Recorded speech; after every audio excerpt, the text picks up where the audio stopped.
మొన్న జరిగినటువంటి ఆవిర్భావ 12వ ఆవిర్భావ సభకి ఇచ్చేసి విజయవంతం చేసినటువంటి జన సైనికులు, వీర మహిళలు, అభిమానులు, ప్రత్యేకంగా పిఠాపురం నియోజకవర్గ ప్రజలు అందరికి కూడా మా గుంటూరు జిల్లా తరఫున కృతజ్ఞతలు తెలియజేసుకుంటా ఉన్నాం సభ విజయవంతంపై. తరువాత సభ జరిగిన తర్వాత సభా ప్రాంగణాన్ని పరిశుభ్రంగా ఉంచాలనే ఉద్దేశంతో మా నాయకులు, కార్యకర్తలు అందరూ కూడా సభా ప్రాంగణాన్ని పరిశుభ్రంగా ఉంచడం జరిగింది. అంటే ఒక రాజకీయ పార్టీ అంటే ప్రాంగణాన్ని వాడుకోవటం, వెళ్ళిపోవటం, ఆ ప్రాంగణాన్ని పరిశుభ్రం చేయడం అనేది ఎప్పుడు కూడా ఇంతవరకు జరిగి ఉండదు. ప్రజల కోసం మేము ఏ విధంగా పనిచేస్తాం అనేదానికి అదొక ఉదాహరణ. అట్లానే ప్రభుత్వం వచ్చి 9 నెలల తర్వాత ఇప్పటివరకు కూడా చంద్రబాబు నాయుడు గారు కానీ, పవన్ కళ్యాణ్ గారు కానీ ఈ రాష్ట్రాన్ని గాడిలో పెట్టడానికి గత ప్రభుత్వం చేసినటువంటి అప్పుల్ని ఎలా తీర్చాలి, కేంద్ర ప్రభుత్వం నుంచి మనకి ఏ విధమైనటువంటి సహాయ సహకారాలు అందాలి అనే ఆలోచనలతో ఎక్కువగా కేంద్ర ప్రభుత్వంతో చర్చలు జరిపి నిధులు రాబట్టుకునే విషయం మీద వాళ్ళు శ్రద్ధ చూపిస్తూ ఉన్నారు. కానీ ఈలోగా వైసీపీ నాయకులకు ఆత్రం ఎక్కువైపోతా ఉంది. మరీ బొత్స సత్యనారాయణ గారు అయితే శాసన మండలిలో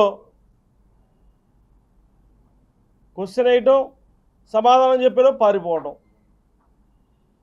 ఎవరైనా సరే మనకు సమాధానం రావాలి అనుకున్నప్పుడు సమాధానం వచ్చేంత వరకు కూడా ఆగాలి. సరైన సమాధానం రాకపోతే అప్పుడు మీరు ఏదైనా దాని గురించి ఎక్కువసేపు మాట్లాడాలి. అట్లా ఏమీ లేకుండా ఏదో మేము సంఖ్యాబలం ఉంది, మాకు మేము అడుగుతాం, మీరు చెప్పిన దాకా ఉండం అంటే ఇది ప్రజా సమస్యపై స్పందించే విధానం కాదు. కనీసం శాసనసభలో మీరు 11 మంది సభ్యులు ఉంటే వారు కూడా శాసనసభ రానటువంటి పరిస్థితి ఈరోజు చూస్తూ ఉన్నాం. వాస్తవానికి శాసన మండలి సభ్యులు ప్రజా సమస్యల కన్నా కూడా ఏదైతే శాసన మండలిలో జరుగుతూ ఉంటాయో ఆ చర్చ మీద వచ్చేటువంటి బిల్లులపై చర్చించుకోవడం కోసం శాసన మండలిని ఉపయోగిస్తూ ఉంటాం. కానీ ఇక్కడ విరుద్ధంగా ఉంది.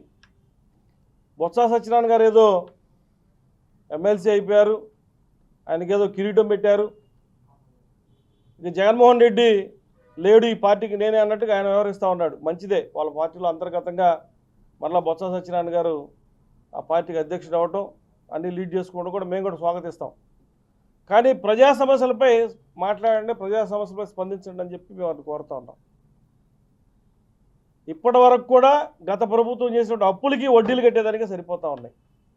అమరావతిని పునర్నిర్మించుకోవడానికి ప్రణాళికల్లో ఇప్పటివరకు సరిపోయినాయి. విశాఖపట్నాన్ని మీరు ఆర్థిక నగరంగా ఉన్న విశాఖపట్నాన్ని నాశనం చేస్తే దాన్ని బాగు చేసే కార్యక్రమం సరిపోతూ ఉంది. ఏదైతే ప్రతి జిల్లాలో మీరు చేసినటువంటి దందాలని సరిచేయడానికి సరిపోతూ ఉన్నాయి. ప్రతి జిల్లా నుంచి మీపై ఉన్నటువంటి ఆరోపణలనే సరిచేయడానికే మా యంత్రాంగానికి టైం సరిపోతూ ఉంది. కాబట్టి ఇప్పటి నుంచి ఇప్పటి వరకు మీరు చేసినటువంటి తప్పుల్ని సరిదిద్ది మీలాగా మేము ఎప్పుడు కూడా కక్షపూరితంగా ఎప్పుడు పోలేదు. మీరు తప్పులు చేశారు, మేము సరిదిద్దుతున్నాం. దానికి సుమారుగా 9 నెలల సమయం పట్టింది. కాబట్టి ఇక నుంచి రాష్ట్రం ఆర్థికంగా కానీ అభివృద్ధి పదంలో కానీ ముందు పరిగెడుతూ ఉంటుంది. అందులో భాగంగానే గుంటూరులో మన సెంట్రల్ మినిస్టర్ గారు అయినటువంటి గుంటూరు ఎంపీ గారు పెమ్మసాని చంద్రశేఖర్ గారి చొరవతో శంకర్లాస్ బ్రిడ్జి కానీ, మణిపురం ఫ్లైఓవర్ కానీ, ఏదైతే ఇప్పుడు నిన్ననే చూసినటువంటి స్థలం ఉంది లేబర్ డిపార్ట్మెంట్కి సంబంధించినటువంటి స్థలాన్ని, దాన్ని మరలా ఏదో రకంగా ప్రభుత్వానికి ఉపయోగపడేది చేయటం కానీ, ప్రభుత్వ ఆసుపత్రి కానీ, మిగతా మళ్ళీ ఇన్నర్ రింగ్ రోడ్లో ఉన్నటువంటి ట్రాక్ దగ్గర ఒక ఫ్లైఓవర్ కానీ, 3rd phase inner ring road కానీ, ఒక ప్రణాళికాబద్ధంగా మేమంతా కూడా 1 by 1 చేసుకోవడానికి ప్రణాళిక చేసుకుంటా ఉన్నాం. ప్రత్యేకంగా గుంటూరుపై శ్రద్ధ చూపి గుంటూరు అభివృద్ధికి సహకరిస్తున్నటువంటి పెమ్మసాని చంద్రశేఖర్ గారికి మేమందరం కూడా ఆయనకి కృతజ్ఞతలు తెలియజేస్తూ ఉన్నాం. ఇకపోతే గుంటూరు పట్టణానికి వచ్చేసరికి పట్టణానికి సంబంధించిన 2 ఎమ్మెల్యేలు 3 ఎమ్మెల్యేలు ఉన్నారు. వారు కూడా యంత్రాంగంతో, అధికార యంత్రాంగంతో ఎప్పటికప్పుడు సమాలోచనలు చేస్తూ మేము కూడా వారితో కలిసి అభివృద్ధిలో భాగమై మా కార్పొరేటర్లు కానివ్వండి, వార్డు ప్రెసిడెంట్లు కానివ్వండి, మా నాయకులందరూ కూడా గుంటూరు పట్టణ అభివృద్ధికి కృషి చేస్తూ ఉన్నారు. గుంటూరు పట్టణాన్ని అభివృద్ధి చేయకుండా ఇప్పటివరకు కూడా అవినీతికి అలవాటు పడి అభివృద్ధిని వదిలేసి ఇక నా వల్ల కాదులే, ఇక నాపై ఎదురు తిరుగుతున్నారని మనోహర్ నాయుడు నిన్న మేయర్ పదవి రాజీనామా చేయడం జరిగింది. ఆయన నాకు సహకరించట్లేదని చెప్తా ఉన్నారు. 4 సంవత్సరాలు సహకరించిన వాళ్ళు 4 నెలలు 3 నెలలు ఎందుకు సహకరించట్లేదు మీకు? 2 నెలలు 3 నెలల నుంచి అంటే మీపై ఉన్న ముద్ర అటువంటిది. మీరు ఎవరికైనా సహకరించుంటే మీకు అందరూ సహకరిస్తారు. మీ పార్టీకి సంబంధించిన సభ్యులే మీకు సహకరించట్లేదని మీరు ఆరోపణలు చేస్తూ ఉన్నారు. అభివృద్ధిపై దృష్టి పెట్టి అందరినీ కూడా కలుపుకొని పోయే విధానం ఉంటే అందరూ కూడా సహకరిస్తారు. మనకి రాజకీయంగా మొట్టమొదటిది అవతల వ్యక్తుల్ని రాజకీయంగా ఇబ్బంది పెట్టడం కాదు, అందరితో కలుపుకుపోయి అందరినీ కలుపుకొని అభివృద్ధికి ముందడుగు వేయాలని చెప్పి అప్పుడే అందరూ కూడా మనతో సహకరిస్తారని చెప్పి తెలియజేస్తూ ఉన్నారు. ఇకపోతే ఆయన రాజీనామా చేసిన తర్వాత కొద్ది రోజుల్లోనే మేయర్ ఎన్నిక జరిగిపోతూ ఉంది. తర్వాత డిప్యూటీ మేయర్ ఉన్నటువంటి ఒక డిప్యూటీ మేయరు టీడీపీలోకి వచ్చారు, రెండో డిప్యూటీ మేయరు, వారిని కూడా ఈ యొక్క సభ్యులందరూ అవిశ్వాసంతో దించబోతూ ఉన్నారు. తప్పనిసరిగా మేయరు డిప్యూటీ మేయర్ విషయంలో ఒక నిర్ణయం తీసుకోవాల్సిన అవసరం ఎంతైనా ఉంది. ఇక్కడ ఉన్నటువంటి కూటమిలో ఉన్నటువంటి ప్రతి పార్టీ కూడా ఒక నిర్ణయం తీసుకోలేదు ఇప్పటివరకు కూడా. ఏదో వార్తలు వస్తూ ఉన్నాయి కానీ స్పష్టమైనటువంటి నిర్ణయం ఇంతవరకు రాలేదని చెప్పి కూడా తెలియజేస్తూ ఉన్నాం. స్పష్టమైనటువంటి నిర్ణయం తీసుకోవడానికి త్వరలో ఒక సమావేశాన్ని ఏర్పాటు చేసుకొని మేయర్ డిప్యూటీ మేయర్పై స్పష్టమైనటువంటి నిర్ణయం తీసుకోవాల్సిన అవసరం ఉందని చెప్పి కూడా తెలియజేస్తాం. మన కార్పొరేషన్ పరిస్థితి చూస్తే 2 రోజుల క్రితం 3 రోజుల క్రితము ప్రస్తుతం ఉన్నటువంటి మేయర్ గారు పిడుగుపాటులాగా రిజైన్ చేయటం,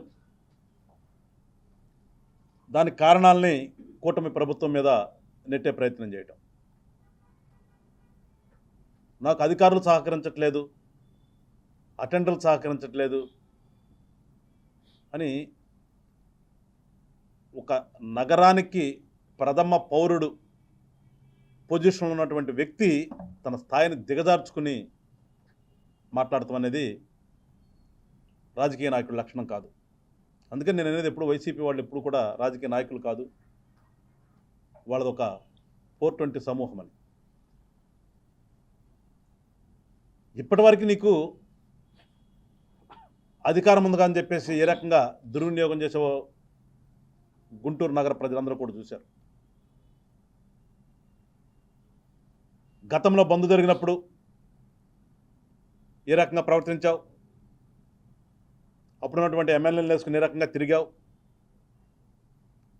తదనంతరం నగరాభివృద్ధిలో నీ పాత్ర ఏంటి అందరికీ తెలుసు కదా ప్రజలకి.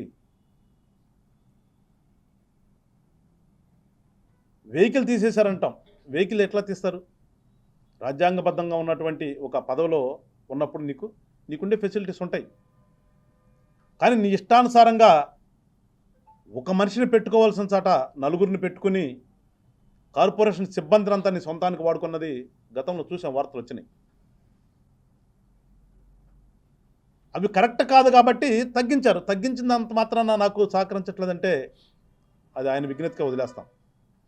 కానీ కూటమి ప్రభుత్వం మీద నిందలు వేయటం తగదు. నిందలు వేశాడు కాబట్టి మేము వాళ్ళు మాట్లాడాల్సి వస్తుంది. నీ ఎంతకు నువ్వు రిజైన్ చేసి వెళ్ళిపో. చెప్తారు కదా మా పార్టీలో ఉన్న వాళ్ళందరూ సింహాలు పులులు ధైర్యవంతులని. మరే సంవత్సర కాలం ఉంది, ఏమైపోయింది నీ ధైర్యం? అధికారం ఉండగా కర్రలు తీసుకుని రోడ్ల మీద తిరిగినప్పుడు ఉన్నటువంటి ధైర్యం ఒకసారి ప్రభుత్వంలో మీ అధికారం కోల్పోయిన తర్వాత సింహాలని పిల్లులు అయిపోతాయా? పిల్లులైపోయి పిల్లుల మాటలు మాట్లాడకూడదు. జనసేన పార్టీ 14 నుంచి అధికారం ఉందా లేదని చూడలేం. మేము ప్రజల పక్షాన పోరాడాం, ప్రజల కోసం ఎదురు తిరిగాం. మీరు అధికారం మదంతో ఉన్నప్పుడు కూడా మేము ప్రజల పక్షాన్ని మేము నిలబడ్డాం. అధికారం ఉందని కాదు, అధికారం ఉన్నప్పుడు ఒక రకంగా, అధికారం లేనప్పుడు ఒక రకంగా ఎప్పుడు కూడా రాజకీయ నాయకుడు కాడు కూడా. వాళ్ళు అందుకని దయచేసి మాజీ మేయర్ గారిని మేము కోరేది, మీ వ్యక్తిగత కారణాలు ఏమైనా ఉండొచ్చు. మీరు రిజైన్ చేసినప్పుడు హుందాగా నేర్చుకోవాలి. ఆ హుందాగా వెళ్లకుండా నిందలు వేద్దామంటే నిందలు పడటానికి ఇక్కడ కూటమి ప్రభుత్వం లేదు. కాక తమరి హయాంలో జరిగినటువంటి విషయాలన్నీ కూడా వెలుగు తీయాల్సి వస్తుంది. నీ వ్యక్తిగత కారణాలేంటో రోజుకోటి వస్తుంది. ఇవాళ కూడా పేపర్లో చూసాం, 84 లక్షలు వర్క్ చేయకుండా ఏ రకంగా దారి మళ్ళినయో దానికి కారణం ఎవరు? ఇవన్నీ నీ పర్యవేక్షణలో జరగాలి కదా. ఇలాంటివన్నీ చెప్పుకుంటూ పోతే చాలా ఉన్నాయి. నీ బినామీ కాంట్రాక్టర్లు ఎవరో, మీ హెడ్ ఆఫీస్లో ఉన్నటువంటి వాళ్ళకి బినామీ కాంట్రాక్టర్లు ఎవరో అన్నీ కూడా చర్చకు వస్తాయి. ఖచ్చితంగా ఈ సంవత్సర కాలంలో అన్నీ తీస్తాం బయటికి. 9 సబ్స్టేషన్లు కడితే నీ హయాంలో 9 సబ్స్టేషన్ల కాంట్రాక్టర్ ఎవరు? ఇవాళ గాంధీ పార్కును కడితే గాంధీ పార్కులో కాంట్రాక్టర్ ఎవరు? ఎందుకు మీరు సిబిల్లులు పెట్టారు గాంధీ పార్క్కి? ఒక కాంట్రాక్టర్ ఇవ్వచ్చు కదా. అంటే సిబిల్లులు పెట్టుకుంటే మీ ఇష్టానుసారంగా అవినీతి చేయొచ్చు. ఆ అవినీతిలో భాగమే కదా ఇవాళ. సో దయచేసి కూటమి ప్రభుత్వాన్ని నిందించే చర్యలు మానుకోవాలని చెప్పేసి వైఎస్ఆర్ పార్టీ వాళ్ళకి చెబుతూ, ఖచ్చితంగా మా ప్రధాన కార్యదర్శి బోనమాని శ్రీనివాస్ యాదవ్ గారు చెప్పినట్లుగా రేపు జరగబోయేటటువంటి నగరపాలక సంస్థ సమావేశాల్లో మా పార్టీ తరఫున 6 కార్పొరేటర్లు ఉన్నారు. మా పార్టీ సింబల్ మీద గెలిచినటువంటి 2 ఉన్నారు. అట్లాగే మొన్న మా పార్టీ భావాలు నచ్చి 4 మా పార్టీలో చేరటం జరిగింది. మొత్తంగా 6 కార్పొరేటర్లు మా తరఫున ఉన్నారు. చర్చలో పాల్గొంటారు.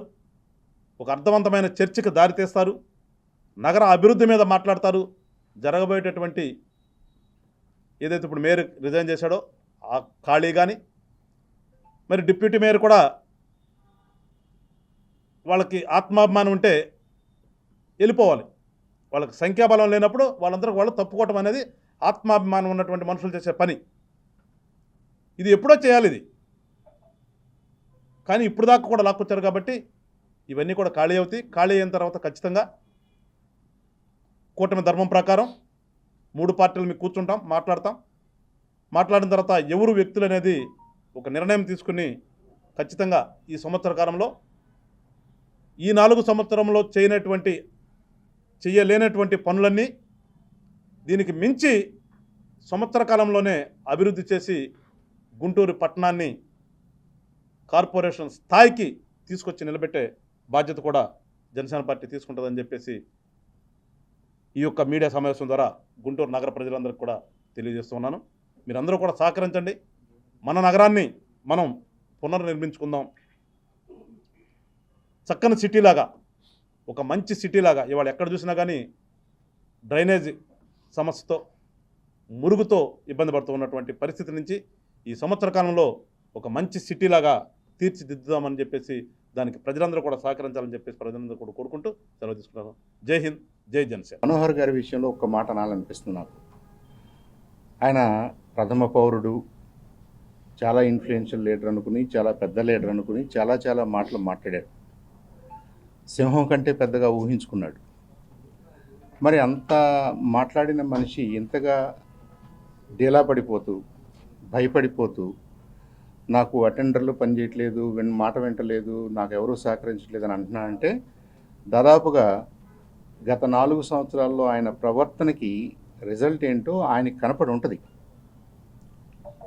అటెండర్ అయినా ఆఫీసర్ అయినా మనం అందరం కూడా ముందు మనుషులను గుర్తుంచుకోవాలి.